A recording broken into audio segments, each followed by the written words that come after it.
Vindo? Tá. Estou lhe ouvindo bem, Renan. Estou ouvindo bem. Boa tarde, Ciro. Legal. Eu me chamo Renan.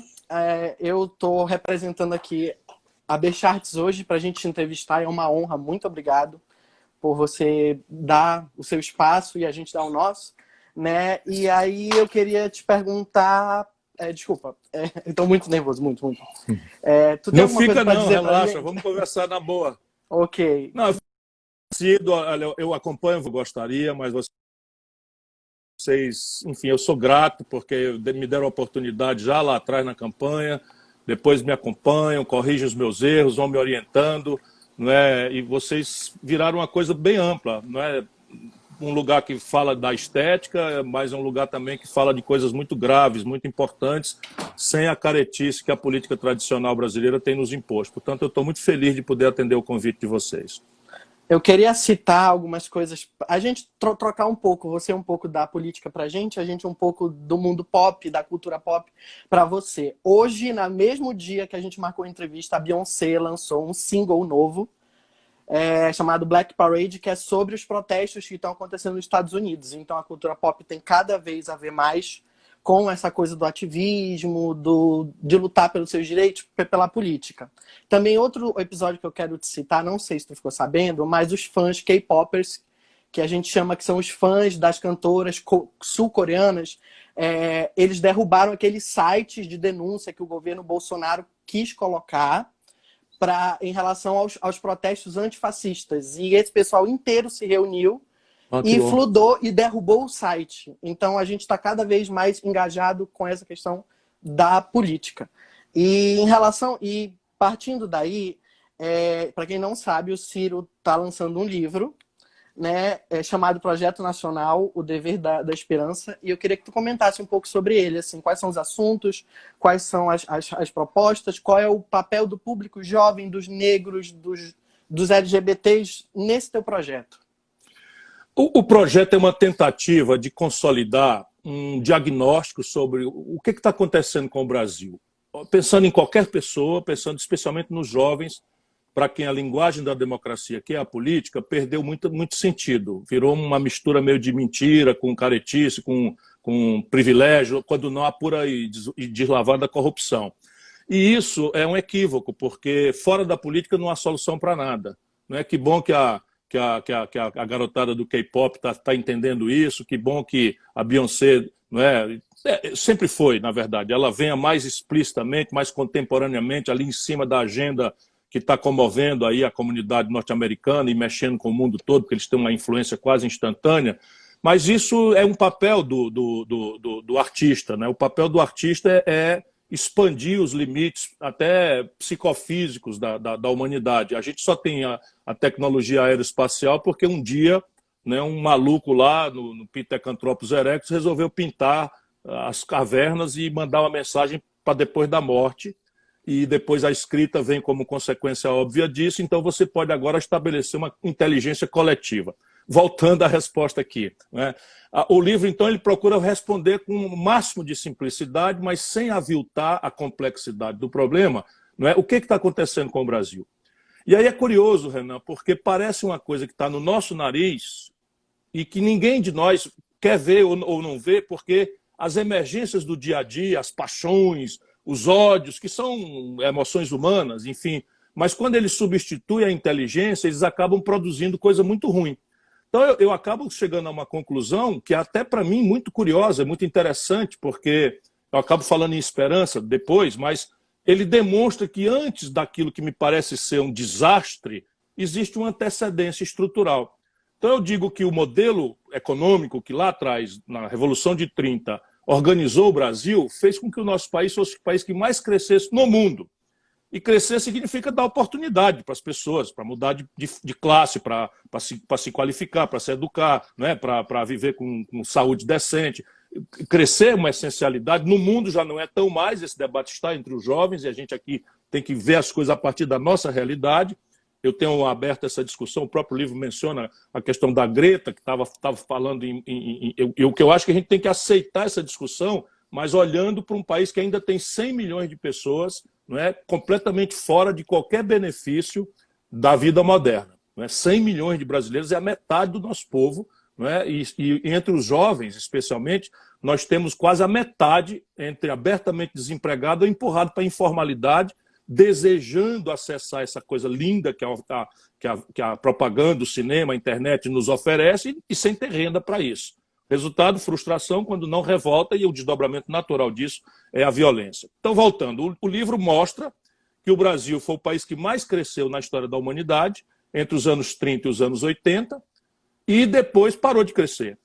E ao parar de crescer com suficiência para resolver as nossas gravíssimas tensões sociais, não é? O que acontece? Ele está desmoralizando esse problema, esse câncer, está desmoralizando todas as estruturas políticas que tentam encarar o bicho sem vê-lo na sua devida forma. Desmoralizou o regime militar, desmoralizou o Sarney, o PSDB nunca mais ganhou uma eleição nacional a partir da desmoralização do governo Fernando Henrique e a desmoralização do PT com a tragédia da prisão do Lula e o impeachment da Dilma. Tendo lá atrás o Collor experimentado, não é? Também desmoralizou-se. Portanto, isso não é por acaso. Agora, o fundo do poço já está desmoralizando também o Bolsonaro. Então, eu procuro explicar que tem esse bicho antes da coisa e que agora é preciso... As causas, seriam as causas. E, as causas. O que está acontecendo com o Brasil? Por que está acontecendo? Por que chegamos aqui? Isso, quais são as causas? Aqui. E daí, se a gente puder fazer um debate de que essas causas têm fundamento, saltam as pistas do que deve ser a solução. E a grande questão está no título, projeto. Por quê? Projeto é uma palavra fácil, rápida de dizer, mas nós estamos perdendo. Toda a base ideológica da palavra projeto foi desmoralizada pelo neoliberalismo. Porque projeto supõe meta, objetivo, prazo, orçamento, divisão de tarefa, quem vai fazer o quê, quanto custa, de onde vem o dinheiro, quais são os conflitos políticos necessários para dividir essa conta de forma socialmente justa. E no Brasil só quem paga imposto é classe média e pobre, os ricos não pagam imposto. Portanto, só você ver uma palavra já abre uma frente de conflitos, porque a ideologia dominante é o neoliberalismo, que é a ideologia do egoísmo, que nos oferece, né, uma solução mitológica, mentirosa, de que o laissez-faire da competição do mercado, da iniciativa privada, vai nos dar a felicidade consumista de acessar o bom e o bonito e o barato, porque é isso que garantiria a livre competição. E é uma grande mentira, que não guarda nenhuma coerência com o mundo. Então, o teu livro trata de várias propostas, tanto econômica, sobre renda, emprego, sobre moradia, sobre saneamento, sobre questão de segurança pública, já que temos muitos jovens negros e LGBTs que estão assistindo a gente agora e perguntaram muito isso da questão... E nós, entendeu? Qual é a esperança que a gente tem? O que o presidente, o que o Ciro faria por nós, entendeu? E a questão da violência e tal, eu queria saber se no teu livro tu fala sobre isso. Falo claramente. Se a gente quiser compreender a ideia de projeto, ele não pode ser a ideia de um homem. A gente tem que ter todo o tempo a modéstia, por mais treinado, e ninguém nesse momento no Brasil tem mais treinamento do que eu, e eu não falo isso senão para ir na contramão de novo. Projeto é na contramão de liberalismo, e treinamento quer dizer velho. Né? Quando o Dória se apresenta de nova política, o Bolsonaro é nova política, o Witzel é nova política, e tudo isso é enganação. Não é? A gente tem que defender novas práticas, novas ideias, ou as boas ideias que foram abandonadas em nome, não é, de uma concessão corrupta, fisiológica e demitida de uma aposta na inteligência do povo. Se você olhar todos os projetos, tem uma presunção de ignorância. Então aqui está a minha coisa. Qual é a ideia desse projeto? Eu digo no livro, a ideia é que cada grupo social brasileiro possa identificar no projeto o seu lugar para as tarefas e para o benefício. Então a própria pergunta tem que ser refraseada. Não espere que eu vá fazer para você isto, aquilo, aquilo outro. Eu estou propondo, venham fazer comigo. E isso não é uma coisa adjetiva, simpática, marketológica, não é não. É que tudo que está errado no Brasil, as pessoas gostam de repetir, não é? Uma coisa que eu digo sempre, não está errado porque tinha um manual de fazer certo e os caras lá em Brasília são tão filho da puta que fazem tudo errado de propósito. Ah, se fosse assim, não é. O problema no Brasil é que você tem uma minoria extremamente, desequilibradamente poderosa que entra tragédia e sai tragédia e eles só ganham. Ganham com a ditadura, ganham com o Collor, ganham com o Sarney, ganham com o Fernando Henrique, ganham com o Lula, ganham com o PT, ganham com o Temer. E são os mesmos caras. Então tu está dizendo que não adianta mudar de político se não muda a política. É exatamente isso. Eu devia adquirir essa habilidade de falar numa frase. Não adianta mudar o político se não mudar a política.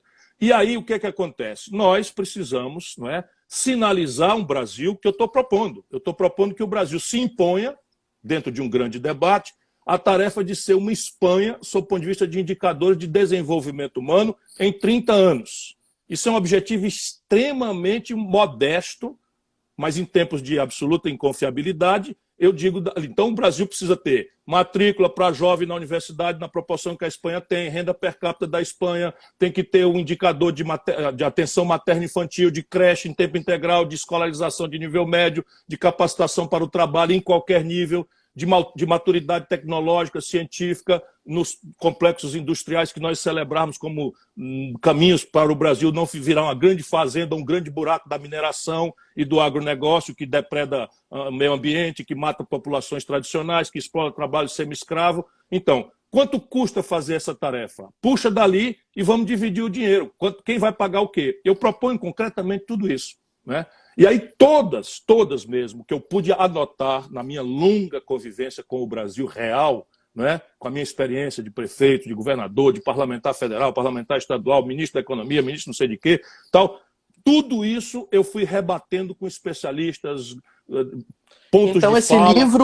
esse livro que tu fez, tu trabalhou com várias pessoas, não é uma coisa do Ciro Gomes. Ciro Gomes para o Brasil. Não. É uma união de várias pessoas. A compreensão metodológica é minha, que vem de longa data. E se você olhar, ele é quase um discurso, porque foi consolidado a partir de reflexões que eu fiz junto à juventude brasileira na comunidade acadêmica, por regra.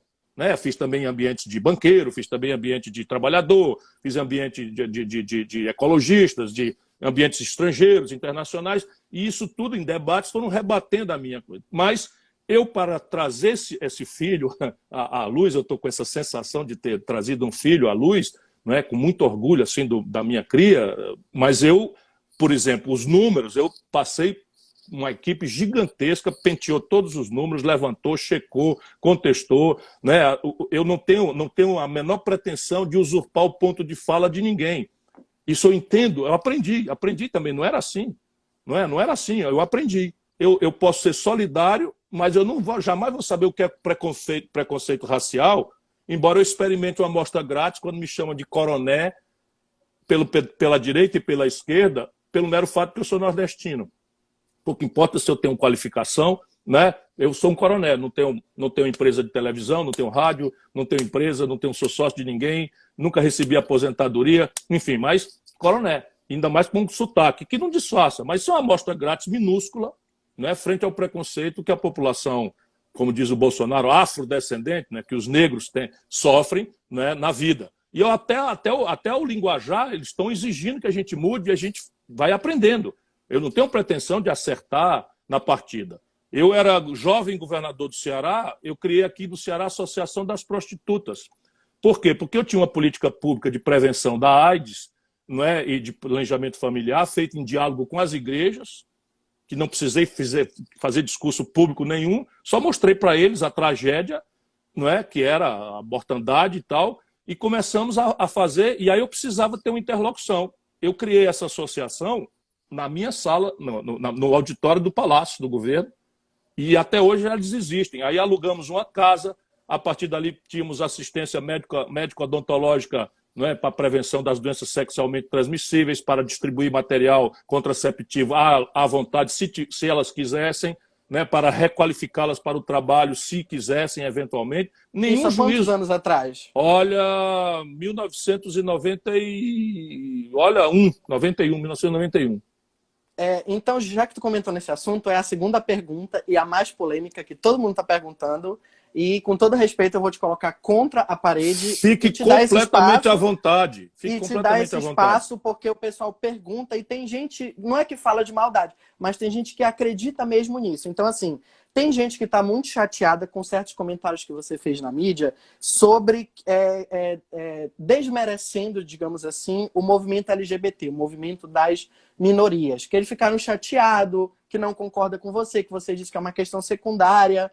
E eu queria deixar esse espaço para ti, para tu poder explicar direito às pessoas ouvindo da tua boca, não lendo ou ouviu em algum lugar, qual é a tua opinião realmente sobre isso, e se isso tem a ver com uma coisa que eu já vi tu comentando, que a gente chama de guerra híbrida. Óbvio. Se essa tua opinião tem Claro. a ver com isso aí. Eu queria que tu Lógico. explicasse para o pessoal Mas, entender.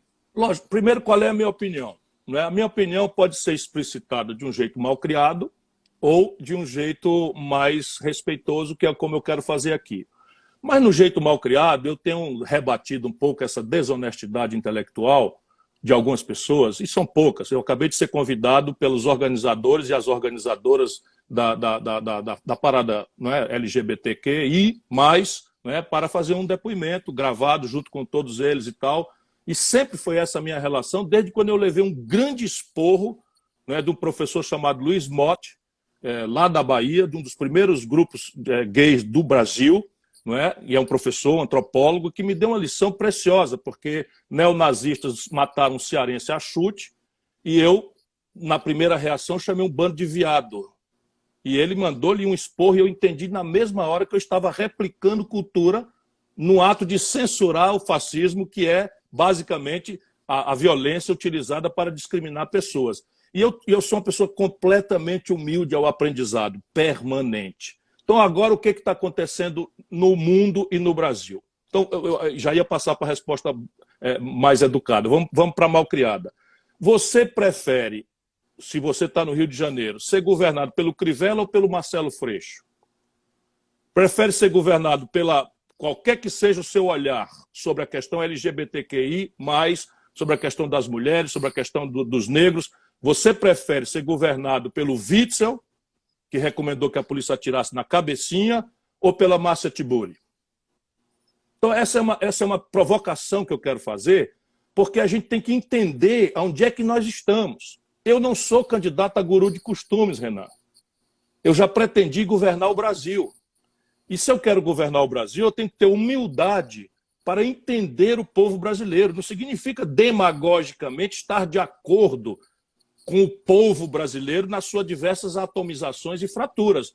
Mas eu tenho que estabelecer com eles um nexo dialético em que eu evolua com eles, em que eu aprenda com o povo, em que eu possa trocar, com base no estabelecimento de uma relação de liderança e de confiança, valores com o nosso povo. Então eu recebo, aprendo, mas eu também ajudo pelo exemplo, pelas ideias, pela ponderação, não é? E aqui está a diferença. Por que não é a Márcia Tiburi que se elegeu no Rio de Janeiro e foi o Witzel? Se ela tem a agenda politicamente correta inteira. Duvido que algum membro da comunidade LGBTQI+, tenha qualquer queixa sobre o discurso da Márcia Tiburi. Duvido. Duvido que qualquer pessoa tenha um discurso de queixoso com relação à disciplina com que o Marcelo Freixo faz um discurso politicamente correto para todas as minorias. Isso quer dizer que é defeito deles? Não, parabéns para eles. Eu iria jantar com eles 1000 vezes. Se houvesse 1000 convites para jantar com o Witzel ou com o Crivella, ou eles, eu preferia as 1000 vezes jantar com eles dois. Compreende? Sim. Por que eles se elegeram? A questão é essa.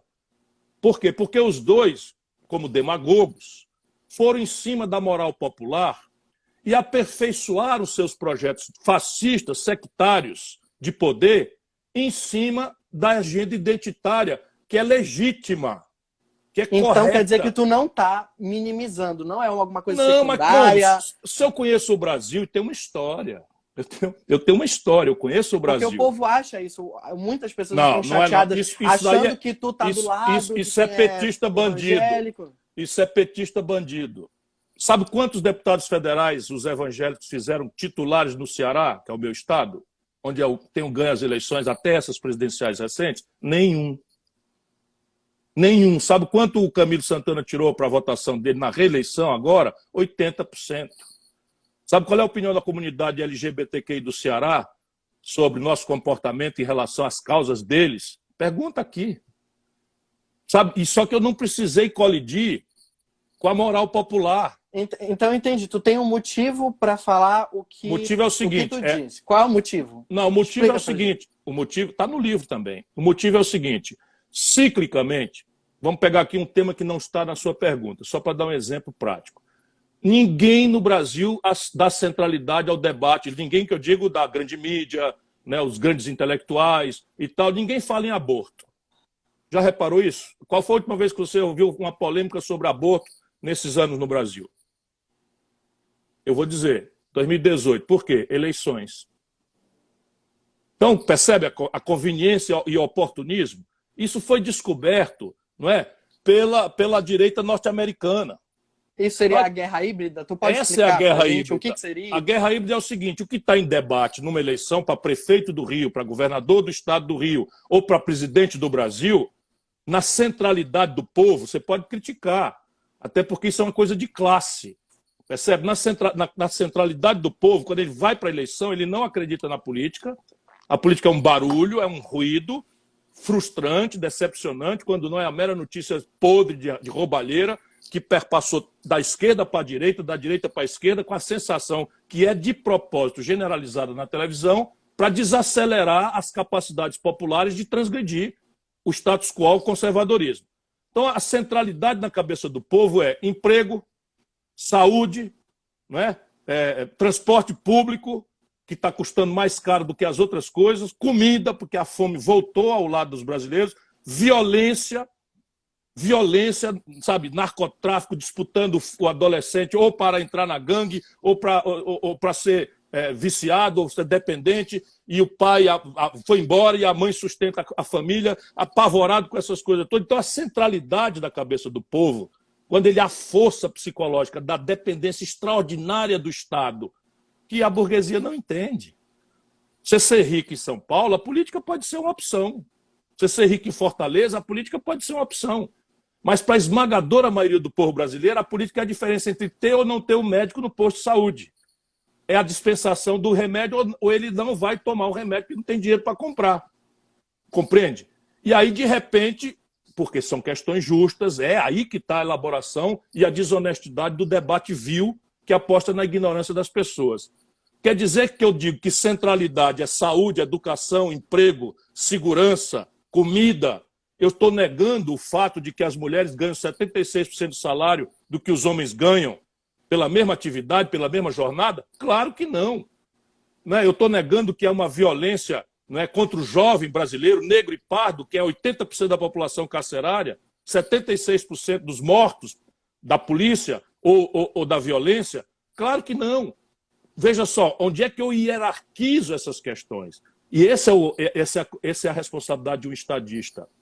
A responsabilidade de uma pessoa que cultiva o big picture, o grande quadro, é chamar as pessoas para focar nos mínimos consensos e, a partir daí, criar um regime de tolerância, de respeito à diversidade. Para os ateus, respeito aos ateus. Para os que adoram a Deus, respeito aos que adoram a Deus. Para os que adoram a Deus da forma como os africanos tradicionais adoravam, respeito e tolerância. Para os que são neopentecostais, respeito e tolerância. Porque senão a gente que é progressista se apresenta para o povo como se nós fôssemos um bando de gênios e o nosso povo um bando de imbecil que está sendo enganado pelos pastores. Isso é uma estupidez inominável. Isso só revela um certo elitismo burguesote, pequeno burguês, de uma fração da elite brasileira que se considera de esquerda e que não tem nada de esquerda. Isso é uma prática do conservadorismo norte-americano, que não podendo ser de esquerda, porque lá há uma interdição ideológica no sistema, eles se refugiam na alteridade dessas questões identitárias. Volto a dizer, todas muito graves, todas muito importantes. Mas qual foi a frase que gerou esse abespinhamento? É que eu disse, a soma dos justos interesses identitários não é igual ao interesse nacional. Aí eles fraudaram, petista desonesto, como se eu estivesse dizendo que isso nega o interesse nacional. Não, não. Eu apenas estou dizendo que a soma dessas partes não é igual ao todo. E o todo é o quê? É um projeto nacional que, se depender dos valores que eu levo para ele, vai perseguir a superação da miséria e da desigualdade. E vai tentar fazer que a sociedade brasileira se reconcilie ao redor do respeito à diferença, da tolerância, tá certo? E da superação das desigualdades. Veja qual foi o programa de governo que mais clara e despudoradamente assumiu compromissos objetivos com todas essas questões. Foi o meu programa, não foi o do Haddad. Sabe? Não foi o do Boulos, foi o meu programa. Então, se o Ciro virasse presidente, num governo do Ciro, todo mundo teria um canal de diálogo, você ajudaria os LGBTs, os negros, você conversaria, você manteria o diálogo. Senão eu estaria traindo as minhas convicções de vida, Renan. A vantagem eu não tenho a vantagem de aparecer como Luciano Huck, como o Novo, o mito, né, o Moro, que nunca administrou uma bodega. Eu já fui prefeito de uma capital, a quinta maior cidade brasileira. É só examinar. Se tiver boa fé, e as pessoas têm por regra boa fé, examina. O que é que eu andei fazendo quando eu tive o poder na mão como governador? Eu estou dando exemplos práticos aqui. Eu ganhei o Prêmio Mundial de Combate à Mortalidade Infantil. Hoje o Ceará tem a melhor educação pública do Brasil. Você acha que isso é possível, ser um envolvimento completo e orgânico da comunidade? Das mulheres, se a gente quiser dizer com clareza? Sabe o que é que aconteceu? Que nenhum desses aí de conversa fiada da boca para fora, nenhum deles tem a minha biografia. Por exemplo, eu, prefeito da quinta maior cidade brasileira, que é Fortaleza, né? Eu moro onde as pessoas procuram passar férias, né? Eu governei essa cidade com 29 anos de idade. Metade dos meus secretários eram mulheres. Sabe quando era isso? 1989. Eu governei o estado do Ceará, um lugar machista, né, do Nordeste, de cultura. Na verdade, nem é. Né? Somos muito mais um matriarcado recém-superado das comunidades indígenas, mas acabamos reproduzindo cultura, reproduzindo piada, né, machista. Isso tudo eu fui aprendendo, porque eu nunca fui machista, mas fazer piada, reproduzir piada, quantas vezes de mau gosto, até que a Nilce, que foi reitora da UFRJ, e minha colega no Ministério, já morreu, me disse: olha, Ciro, você é muito engraçadinho, as piadinhas são todas engraçadas, e eu te conheço e sei que você não tem nada de machista. Mas ao fazer piada e rir de piada, você está reproduzindo cultura. Nossa, caiu uma ficha do tamanho de uma tonelada dentro da minha alma, porque, opa, tem toda a razão. Nunca mais eu achei graça, porque agora tem um filtro, mas eu adquiri o filtro. Antes de adquirir esse filtro, eu fui governador. Quase metade dos meus secretários eram mulheres. Eu criei o Conselho Estadual dos Direitos da Mulher, no Ceará. Fui eu que criei. Eu criei a Polícia Militar Feminina, que o Ceará não tinha, a polícia não queria de jeito nenhum. Forcei a mão para criar a Polícia Feminina. Ou seja, eu tenho uma obra que me antecede a qualquer converseira mole com que se queira enfrentar um debate dessa natureza. Porém, ou a gente enfrenta esse debate da natureza, ou nós vamos todos jantar juntos com a Márcia Tiburi e o Freixo, e quem vai governar o Brasil é o Bolsonaro, o Witzel e o Crivella, bispo da Igreja Universal. Deixa eu tentar organizar. Então, não foi porque tu disse essa declaração que tu quis minimizar essas questões Claro que num governo teu, mas é porque assim eu fico pensando sobre que o Bolsonaro se elegeu em cima do kit gay, que não era verdade. O Haddad ia dar mamadeira de piroca e o Pablo Vittar roubou dinheiro do hospital. Todo mundo sabe que isso não é verdade, mas parece assim Todo mundo sabe. Nós que vamos para o jantar com a Márcia Tiburi, nós que vamos para o jantar com o Freixo, não, todo todos mundo nós sabe sabemos. Que era mentira. A esmagadora maioria do povo não sabia, pelo contrário, acreditou. Essa é a questão. Você não entendeu o meu argumento. Se a interlocução é o povo, a esmagadora maioria do povo brasileiro acreditou. Essa é usando a tragédia. esse debate, essas questões. Por quê? Porque havia uma aderência. Isso é que é a tal guerra híbrida, é você pegar temas e, em cima de certos argumentos que têm aderência, mentir. Então, a nossa solidariedade à causa das mulheres, à causa LGBTQI, a ideia de não criminalizar um jovem que vire dependente de drogas leves, tudo isso são causas corretas e justas, que tem que ser discutida de forma serena, amadurecida, porque não são verdades simples de serem entendidas. Mas se você transformar isso no debate eleitoral, numa sociedade como a nossa, eles ganham e vão fazer a polícia continuar matando os jovens negros pobres porque estão portando um cigarrinho de maconha. Isso é meu apelo para as pessoas entenderem. Sabe que quem quer tudo não tem nada. E a eleição não é uma coisa de déspota esclarecido, de salvador da pátria. A eleição é um processo de convencimento humilde das maiorias populares. Isto é que é eleição. Quem está dizendo isso, eu só perdi a eleição presidencial. Mas as outras todas, e mesmo as presidenciais, eu ganho na minha comunidade que me conhece de perto. E não é porque eu faço milagre, é porque eu tenho uma relação séria, sabe, de conversar com as pessoas concretamente, como adultas. Tal. E aí você desce na periferia, como eu desço, e aí você encontra depoimentos impressionantes. A mãe dizendo que o pastor da igreja, não sei das quantas, deu dinheiro para ela pagar o traficante e o traficante, com isso, não matou o filho dela. E aí fica lá o destro esclarecido dizendo que o povo vai para o templo enganado pelo pastor. Claro que tem enganação de advogado, enganação de médico, tem enganação também de religioso. Mas é preciso respeitar o povo, aprender com ele e ajudá-lo a entender as coisas. Entendi. Então vamos para outra pergunta polêmica, que foi a segunda, em relação às eleições de 2018. Muitas pessoas, eu não estou falando de petistas e tal, estou falando de pessoas que realmente acompanham a política assim meio de longe, às vezes leem, e elas se sentiram decepcionadas, algumas ficaram com raiva de você, achando que você tinha virado isentão, porque você criticava o PT, criticava o Bolsonaro, de você ter ido para Paris. Então, assim, eu queria saber por que tu não ficou e fez campanha para o Haddad, se tu não era contra o Bolsonaro por isso. Eu queria que tu explicasse o motivo de uma forma respeitosa para as pessoas entenderem. Sim, todo mundo que está de boa fé nisso merece a minha repetida e já 1 milhão de vezes repetida explicação. Vou fazê-la de novo. A primeira é uma obviedade. Isso é uma mentira que o lulopetismo corrupto... Deixa eu te perguntar, tu tem algum problema com o Haddad? O Haddad é seu amigo pessoal? Pessoal, sim, nenhum problema com ele. Agora, você não teria problema em fazer campanha para o Haddad? Pessoal em nada, pelo contrário. Nós sempre fomos amigos. Eu vinha de ano antes ter apoiado ele para prefeito de São Paulo na reeleição. Eu indiquei o vice dele, apoiamos juntos. Aí ele tirou 16% dos votos, perdeu a eleição no primeiro turno. Eu fiz uma pesquisa e eu queria que tu me confirmasse. Vocês chegaram a conversar por intermédio de algumas outras pessoas para que o Haddad fosse o teu vice. Só que o Lula preferiu... Não, isso é a versão dos jornais. Nós conversamos muito porque a minha tese, que começa a explicar a questão do meu afastamento da campanha, eu votei nele, não é? No Ceará eu tirei o primeiro lugar, no primeiro turno, Bolsonaro tirou um distante terceiro lugar e no segundo turno o Haddad tirou 71% dos votos e o Bolsonaro 23% dos votos aqui no Ceará.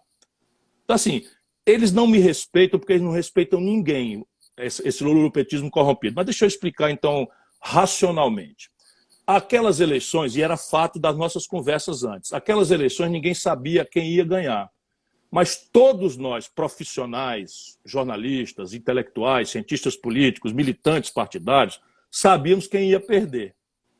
Então, as eleições de 2018 estavam perdidas para o petismo. Por quê? Por causa de um conjunto de 3 fatores, cada qual mais devastador.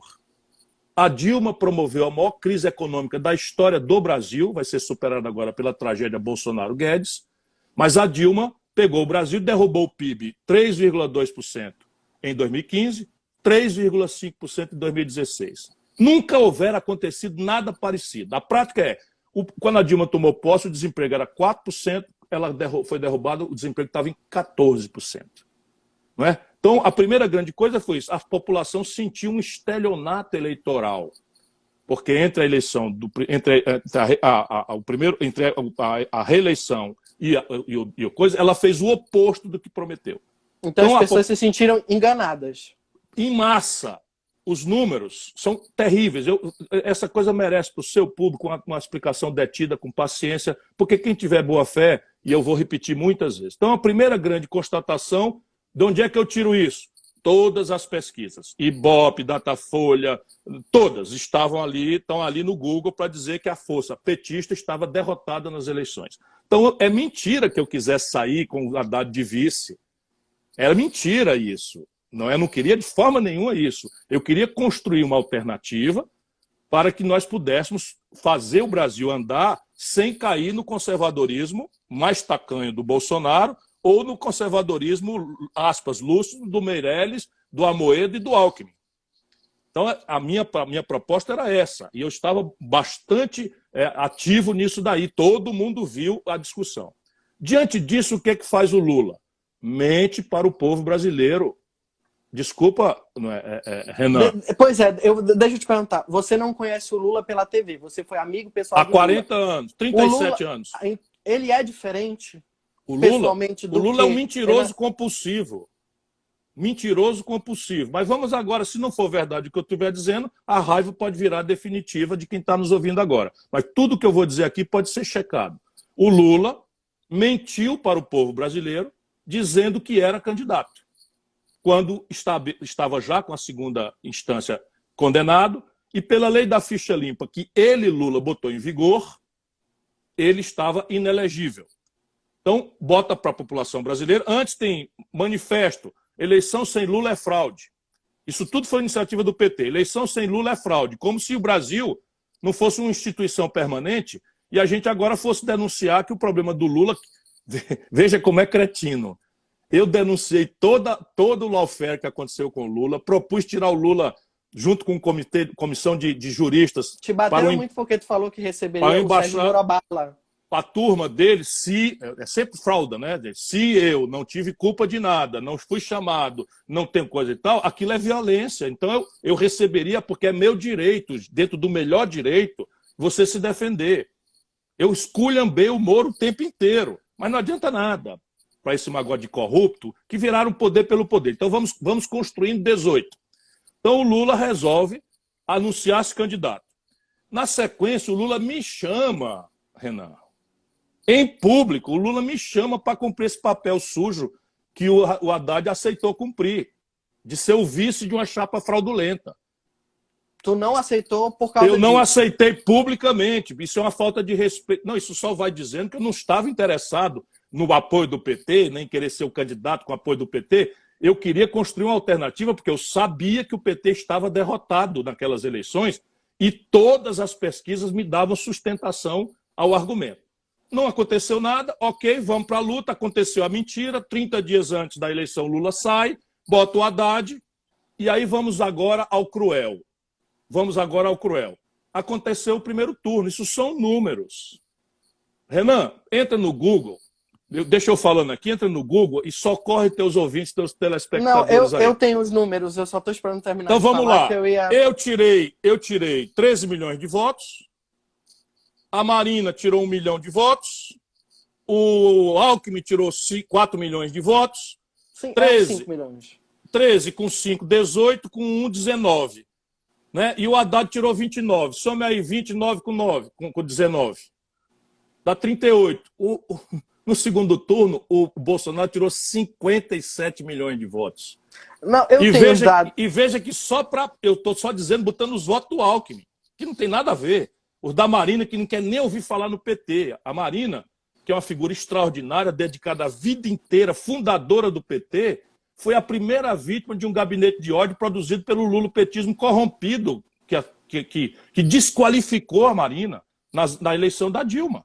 Tá, então eu quero saber não, então o argumento concretamente é o seguinte, não, a tese era, eu fui pelo seguinte, na noite do resultado, eu também está na internet isso daí, eu desci aqui embaixo e anunciei que ia ouvir o meu partido, mas que já ia sentar na reunião dizendo que ele, Bolsonaro, não.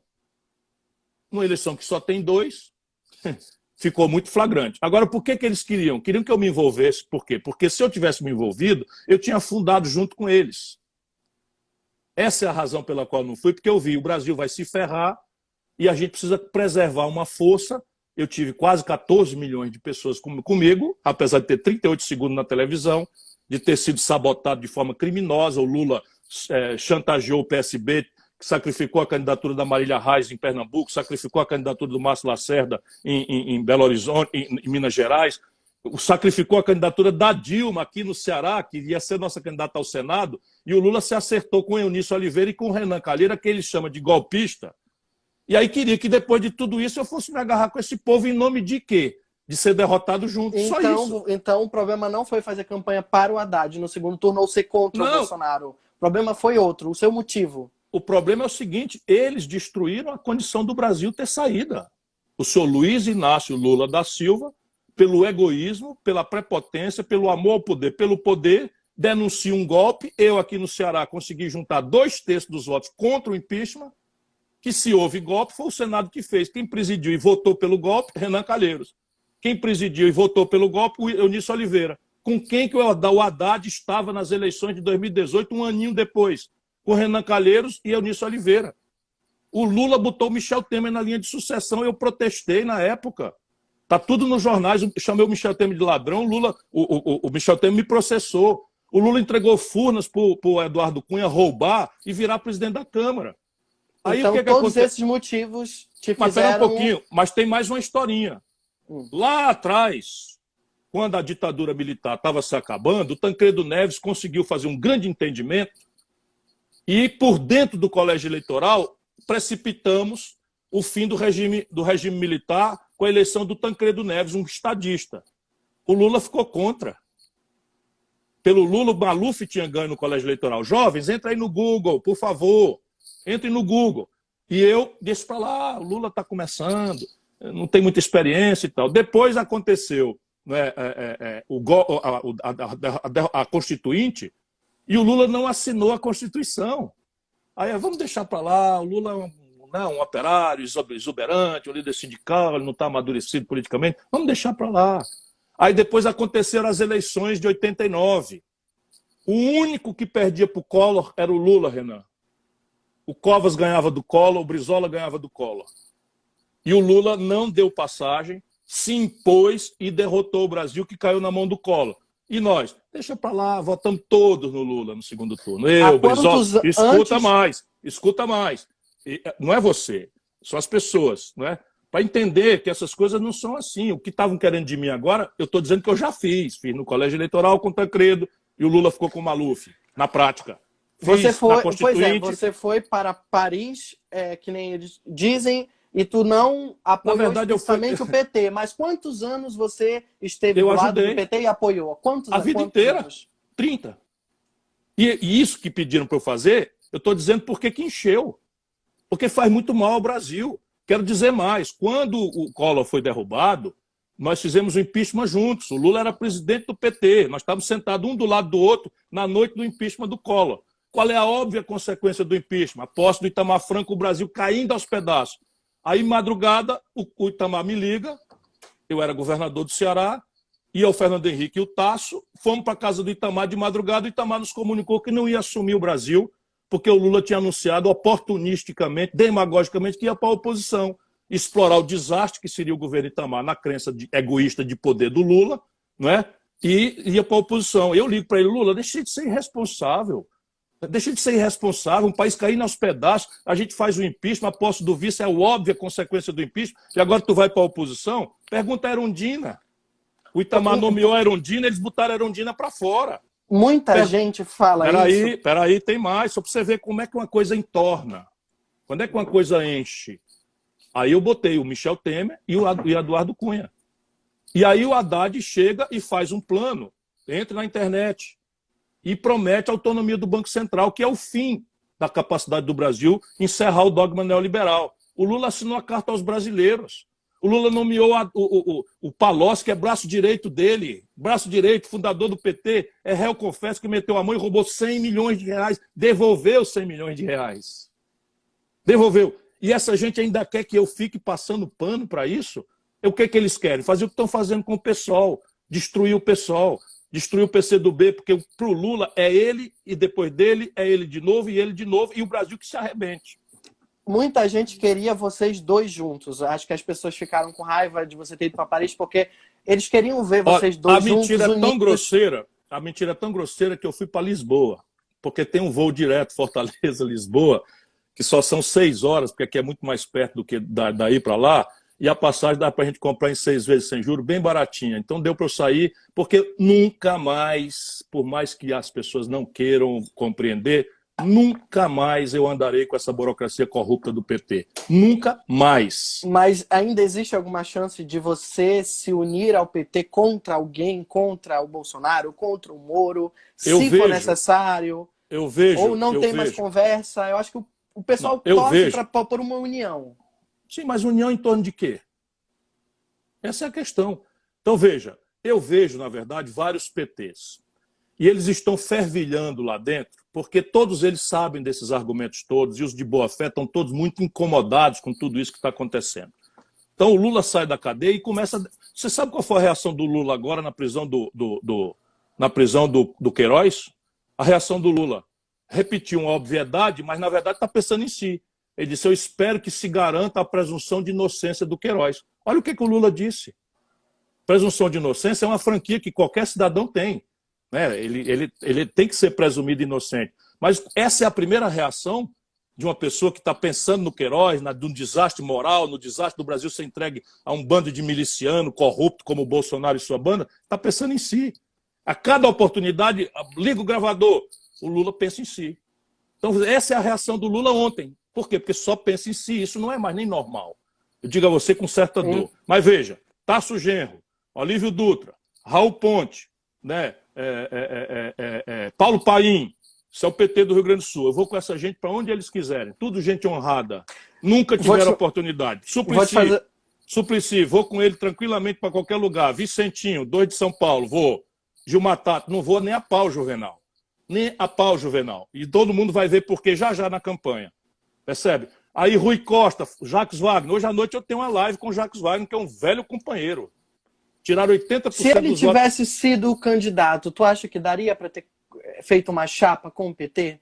Olha, não, qualquer candidato do PT nas eleições de 2018, entenda isso, perderia a eleição. E perderia merecidamente, porque foi uma mistura de crise econômica, com fraude eleitoral e com corrupção generalizada. Porque a corrupção na classe média brasileira tem centralidade variada. O povão acha que todo político é corrupto. Se as coisas vão bem, isso fica para lá, deixa para lá como certo custo, né, como uma certa inerência, que é um grosseiro equívoco, que acaba dando grande privilégio aos verdadeiros corruptos. Mas experimenta botar uma crise econômica, que as pessoas são com 63 milhões com o nome no SPC, 5 milhões e 500 mil microempresas quebrando no Serasa, isso tudo antes da pandemia, e aí a corrupção todo dia. E aí eles assim, não sei o quê, o Lula, o triplex, o Palocci meteu a mão e devolveu 100 milhões de reais, eles pensam que o povo é idiota. E a resposta mal criada é essa, de repente, São Paulo, 70% virou fascista, Renan, que deu sucessivas vitórias a nós, no campo progressista.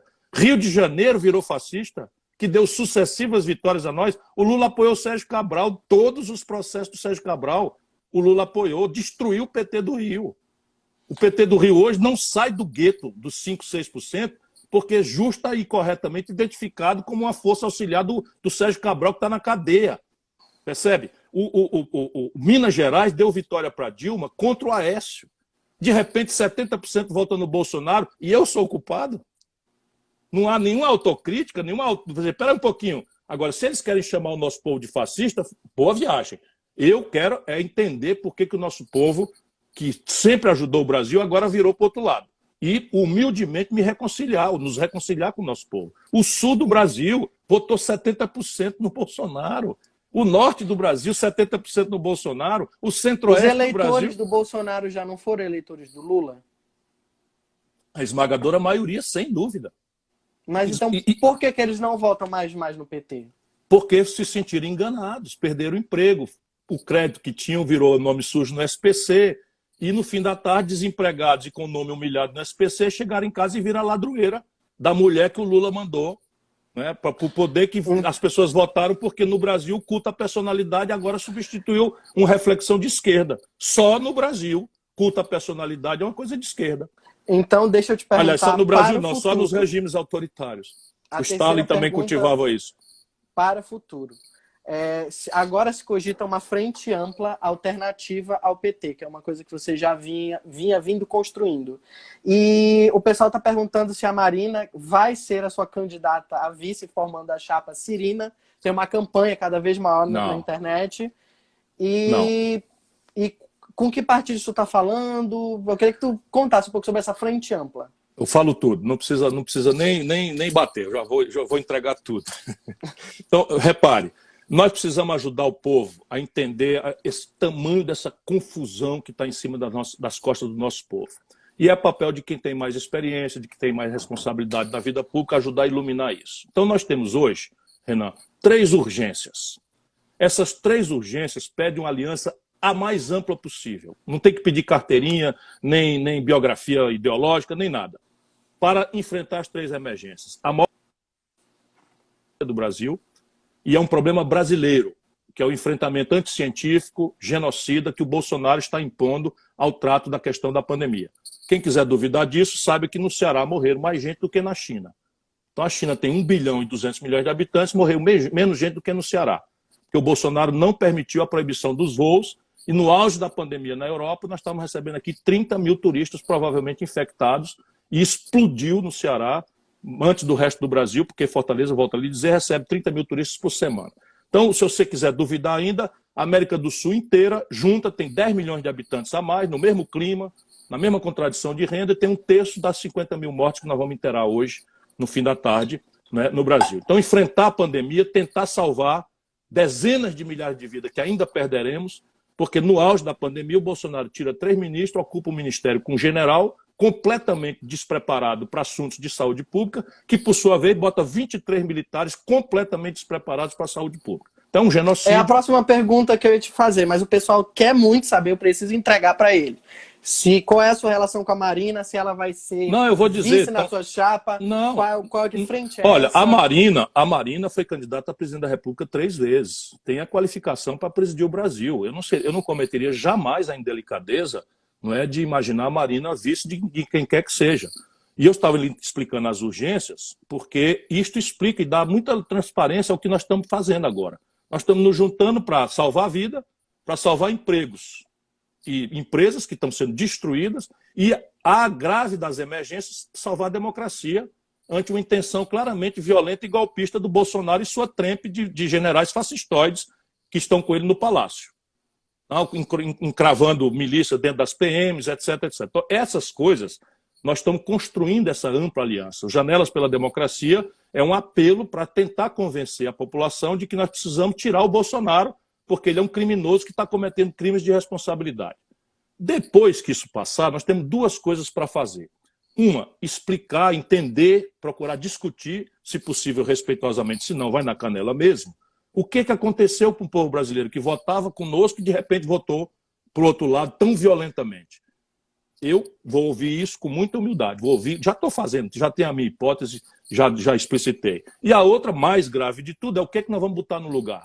Depois da mais devastadora crise econômica, da mais devastadora crise sanitária do Brasil, se tivermos salvo a democracia, mantido o calendário eleitoral, nós vamos propor o que ao povo brasileiro?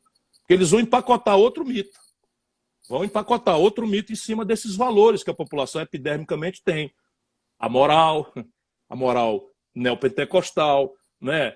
A nova política, o gestor contra a política, que é uma categoria que está colocada na sujeira, e nós temos que ajudar o nosso povo a entender, né, que a jogada vai trocar o Bolsonaro, mas para manter a mesma lógica de privilégio que faz com que 5 brasileiros hoje tenham a renda, a fortuna, equivalente às posses de 100 milhões de nacionais. Isso dito, eu vou com a Marina para qualquer tarefa. Entendi. Então, o nosso tempo já está acabando. Eu vou te fazer mais uma pergunta, só para tu ser o mais sucinto possível. Se Ciro Gomes tivesse sido eleito em 2018, o que ele teria feito no início do governo e como ele teria lidado com a pandemia? Só para as pessoas entenderem o que iria significar ter votado em você e você ter virado presidente ou virar presidente em 2022. Eu descansaria 3 dias entre a eleição... do dia seguinte da eleição, eu descansaria 3 dias, porque isso esfola o cidadão, né? E em seguida eu teria feito um punhado de intensivas reuniões com os governadores eleitos por primeiro, porque são uma mediação importante, com os partidos políticos, com as lideranças parlamentares do Senado e da Câmara, com a liderança empresarial, com os sindicatos, em direção a tomar posse já com uma agenda institucional desenhada para o país, na linha daquilo que está no meu programa de governo, que você pede uma resposta sucinta, eu remeto todos porque está na internet, enfim. Mas, no concreto, eu teria começado convocando 63 milhões e 700 mil brasileiros para comparecer à Caixa Econômica e renegociar seu nome sujo no SPC. Convocar o SP Ciro, que era a tua campanha para limpar o nome. Os publicitários chamaram disso, mas isso é simplesmente uma estrutura de renegociação. Nós não estamos na véspera de eleição nenhuma, custaria 25 bilhões de reais de crédito para fazer. Só para vocês terem uma ideia, o Bolsonaro acabou de dar 75 bilhões para a Caixa Econômica comprar carteira podre dos bancos privados, que emprestaram para a turma comprar carro, não estão pagando, esse papel micou, e eles não estão conseguindo tomar os carros de volta porque os juízes estão alegando a pandemia para não tomar o carro, e o Bolsonaro entregou dinheiro público 73 vezes o que a gente precisava para limpar o nome de 63 milhões de pessoas, e assim no Brasil, para banco... E o que mais? Aí, renegociada estruturalmente a dívida do empresariado contra um programa de investimento e retenção de emprego, estabeleceria claramente ali né, uma política industrial de comércio exterior, teria recuperado já a Embraer de volta, né, teria iniciado os grandes complexos industriais de petróleo, gás, bioenergia, né, complexo industrial da saúde. O Brasil não estaria mais importando, nesse momento, por exemplo, respiradores, máscaras, etc. Está tudo dito lá atrás. A pandemia só mostra como era óbvia essa solução que nós tínhamos que fazer. E por fim, eu teria separado do Caixa Único do Tesouro Nacional, onde há ainda hoje um saldo superior a R$ 1 trilhão, 180 bilhões para retomar 26 mil obras públicas paralisadas, que teriam a capacidade de gerar 1 milhão de empregos em 6 meses. Então, seria emprego, renda, essa seria a tua agenda. Retomada do desenvolvimento. Né? Aí, evidentemente, sair dessa crise econômica. A educação já teria experimentado um grande choque meritocrático, ninguém estaria discutindo a prorrogação ou não do FDNE, né, do FNDE, ninguém estaria discutindo isso, já estaria resolvido. As consignações para ciência e tecnologia, cultura, seriam as maiores da história, porque isso tudo estava previsto. Pandemia. Rapidinho, como tu lidaria com a questão da pandemia? O que você teria feito diferente? Ali, ao 15 de março, quando ficou constatada a pandemia, eu teria convocado uma reunião com os governadores e prefeitos, as representações dos prefeitos, e teria determinado um lockdown severo, profundo. As pessoas um isolamento social radical. Radical. Por quê? Porque o efeito econômico disso seria mais breve e menor. Daria o auxílio? Evidentemente, só que seria de uma vez só, com um cartão de débito mandado pelo correio para a casa das pessoas, para não ter aglomeração nas filas da Caixa Econômica, que no Nordeste, pelo menos, virou o maior vetor de contaminação no interior. Então, tudo isso seria... Como é que ficariam os respiradores, os hospitais? Um comboio, eu anunciei tudo isso na época, um comboio da Força Aérea iria buscar aonde tivesse excedentes, mas especialmente na China, não é? Com que eu teria já acertado um regime de preferências comerciais pela diplomacia, não é? Lastreando com uma garantia para eles de fornecimento de proteínas animais, vegetais, das quais eles são muito dependentes do Brasil, minério de ferro e petróleo. Então, a nossa live está encerrando, eu queria ficar mais um pouquinho, mas então pode vou te ficar fazer mais perguntas um pouco. rápidas. Quem é que está Não, te é porque apertando? já vai encerrar, alguém vai encerrar. Ah, tá. Por mim fica, não tem problema. Me dá mais 5 minutos? Fica à vontade, eu tô com muito prazer aqui. Não, é porque já vai encerrar, preciso que alguém mexa aqui. Quem mexe? Não sei, não sou eu. É o Vicente? Vicente, se der, prorroga aí. Não dá. 5 minutos. Bora, vai lá, aproveita aí, se cair, caiu, a gente volta. Tá, eu quero que tu mande um beijo para as POCs. Um grande beijo para as POCs todas, minhas lindezas. E o pessoal tá perguntando quem é a rainha do pop, se é a Katy Perry, a Lady Gaga. Respeita a minha velhura, né? O camarada que acabou de chegar de um show da Cher não pode deixar ela fora disso. A Katy Perry, o meu filho Yuri, de 4 anos, ama. O meu filho Gael, de 4 anos, ama. A Lady Gaga eu adoro também. A Katy Perry já falei. E a Beyoncé. A Beyoncé, eu já inclusive usei o nome dela para fazer um meme que ganhou a vida aí na internet. Eu amo a cultura pop, amo mesmo. E o pessoal tá pedindo para tu ouvir com a Gisele o novo álbum da Lady Gaga, o Cromática, para tu dizer pra rapaz, gente ela já me falou. A Gisele me falou, disse que é maravilhoso. Eu vou ouvir. Eu vou ouvir o Cromática.